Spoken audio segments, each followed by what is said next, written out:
Hoje você trabalha como garçonete e também trabalha fazendo a produção de filmes, está entrando mais nessa área, né? Mas eu queria entender também como que foi o seu início aqui nessa vida de trabalho aqui nos Estados Unidos, porque eu acredito que não é fácil, você teve que se recolocar profissionalmente. O que que você já fez aqui para a galera saber assim?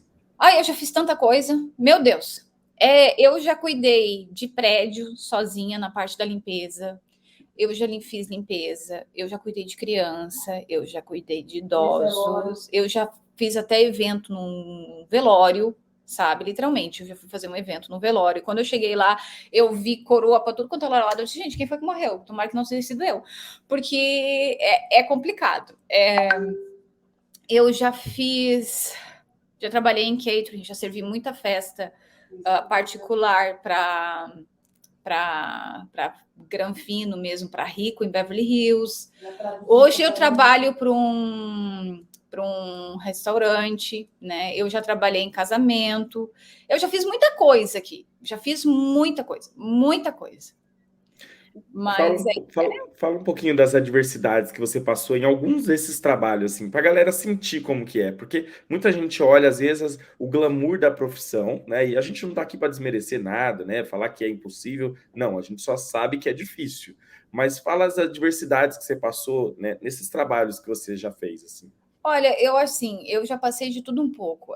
Quando tu começa a trabalhar num catering da vida, de uma UCLA, onde tu tem que estudar de noite e tu tem que acordar 3 horas da manhã para te ir trabalhar, e daí tu tem que trabalhar das 4h30 à 1 da tarde, servindo pessoas, e tu muitas vezes não tem nem intervalo assim para ir comer ou até mesmo ir no banheiro, é difícil, assim, não é muito fácil.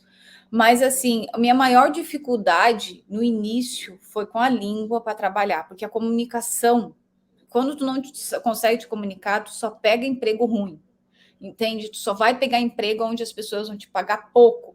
E eu fui muito discriminada, até boto no meu livro isso. Teve uma mulher que ela é brasileira e ela me pagava pouco, ela me pagava 12 horas a hora, 12 dólares a hora, e ela pagava 17 para as outras, mas para mim ela pagava 12. E eu descobri isso, quando eu descobri, eu não fui mais. E eu peguei e mandei uma mensagem para ela, por que tu não tá falando, tu não tá me pagando a mais? Ela disse assim, porque tu não fala inglês, sabe? Então as pessoas meio que têm assim, eles se aproveitam de ti em um determinado momento, sabe? E tu acaba descobrindo isso. Outras pessoas, eu perdi emprego aqui porque eles não respeitavam, porque eu tinha que ir para a escola. Porque eles diziam para mim ficar sem ir para a escola. Mas se eu fosse, eu ia ficar fora de status e eu não ia fazer isso. Aí eles diziam, não, mas todo mundo fica. Eu disse, não, mas todo mundo, eu não sou todo mundo. E não é todo mundo que fica, porque eu conheço um monte de gente que não ficou.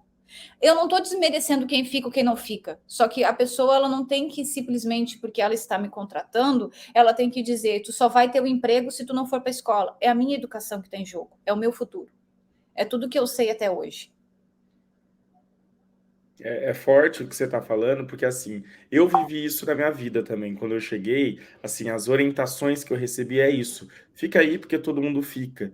E hoje, assim, se eu tiver que falar para a pessoa, não fique de qualquer jeito, porque todo mundo ficou, eu vou falar porque eu sei o peso que isso tem.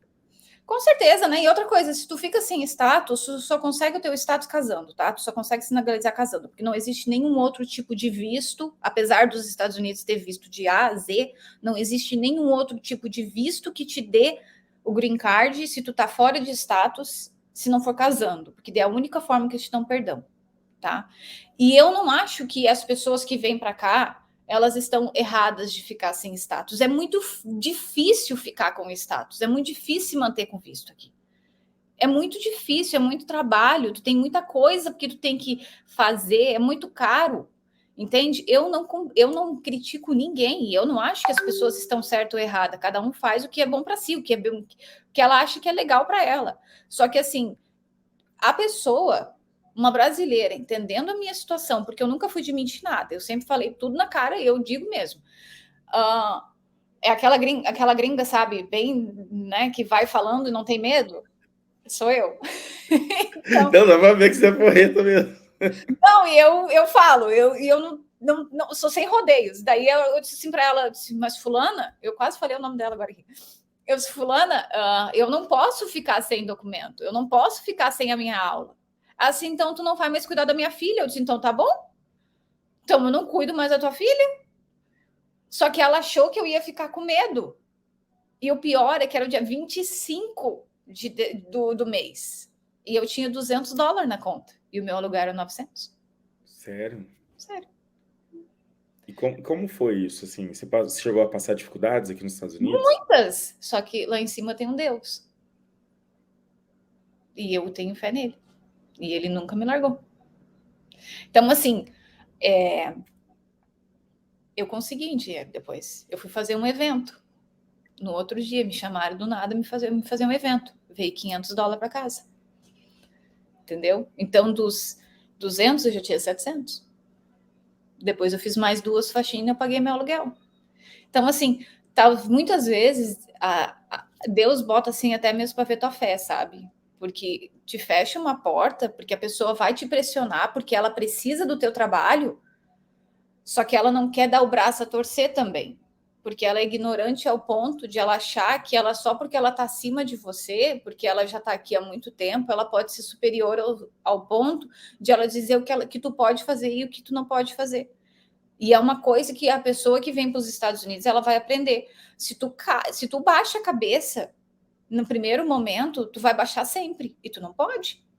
Tu é imigrante? Sim, mas tu é um ser humano. E tu tem que te valorizar. Exatamente. Como foi para você, Beatriz, fazer alguns trabalhos que para você, ou melhor, no Brasil você não tinha costume de fazer? Por exemplo, faxina. Você já chegou a fazer faxina no Brasil? Nunca. Só na minha casa. Como que foi para você, assim, aprender a faxina aqui? Você passou dificuldade nesses trabalhos que você tem que se recolocar para sobreviver? Como que foi isso para você? Então, a faxina dos Estados Unidos é diferente, né? Do que a do Brasil. Porque a gente limpa muito bem. E é por isso que eles gostam muito das brasileiras para trabalhar na casa, na parte de limpeza aqui. Só que eu me ferrei porque aqui não tem ralo, né? E o chão aqui é uma coisa complicada, porque o chão aqui ele é feito para não ter água. Tu não pode botar água nele. E eu, no primeiro dia que fui fazer faxina, eu peguei um balde de água com sabão e joguei e fui esfregar. A mulher olhou para mim, o que tu tá fazendo? Eu tô limpando o chão. E você foi na maior humildade, não, vamos limpar aqui. Eu vou esfregar, porque o que acontece? No sul, a gente esfregava as coisas, sabe? Claro que tinha uma parte da minha casa que tinha parquet de madeira, mas tinha uma outra parte, tipo, na cozinha, para te tirar toda aquela gordura da comida, tu esfrega o chão. E eu fui esfregar a cozinha, não dá para botar água aqui na coisa, tia. E daí eu fiquei daquele jeito, eu olhei para a cara dela, eu não sabia. Dela riu, assim, tanto sexo agora, porque senão vai subir tudo. Porque o chão ele sobe daí, porque ele é colado, só que ele não pode água. Ele é como se não é nem laminado, é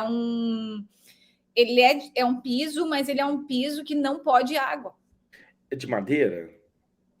Mais ou menos madeira, mas não parecia madeira aquilo ali, porque eu tenho chão de madeira aqui em casa e não parecia madeira aquilo ali. Entendeu? Só que nem a madeira aqui pode água. É uma coisa esquisita o chão aqui, sabe? Então, isso para mim foi difícil. E outra coisa, eles não gostam que tu arrede as coisas para limpar. E eu saí arredando tudo, né?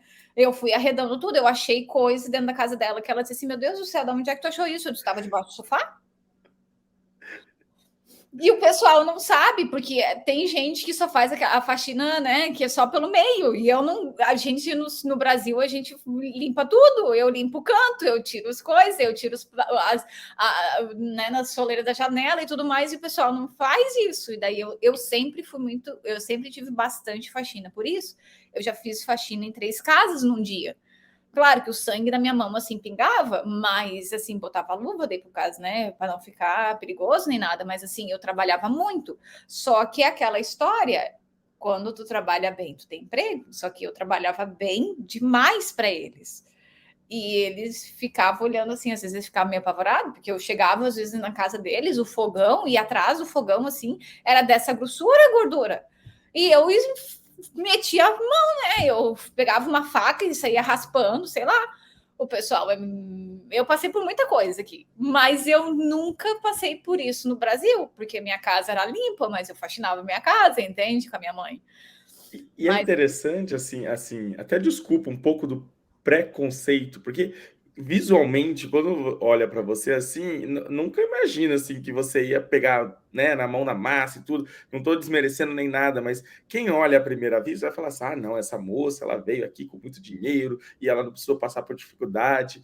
E a gente vê que a história das pessoas é muito diferente. não, eu passei por muita coisa aqui. E daí as pessoas também, todo mundo diz, Bia, eu não acredito. Amigos meus que olham para mim, assim, eu estava conversando com uma amiga minha, ela disse assim, eu não tô acreditando que tu passou por tudo isso. Eu disse, passei. E passaria tudo de novo. Porque o meu aprendizado aqui é uma coisa que eu não tiro. Sabe? Eu acho que tudo que eu passei foi bom para mim. Todas as lágrimas que eu derramei aqui foi importante, foi necessário. Foi tudo autoconhecimento, sabe? Eu me conheci, porque até então eu era a menininha frágil, filhinha da mamãe no Brasil. A menina mimada que tinha tudo que queria. E aqui foi o contrário. A minha mãe se tornou minha filha e eu me tornei a mãe da casa. Entendeu? Então eu que tive que botar a mão na massa, eu que tenho que trazer o sustento para casa. Então aqui é meio gente que inverteu os papel, porque a minha mãe hoje é a pessoa doente, é a pessoa que precisa de cuidados, é a pessoa que precisa de médico. E eu sou quem tem que ir para fora catar o dinheiro.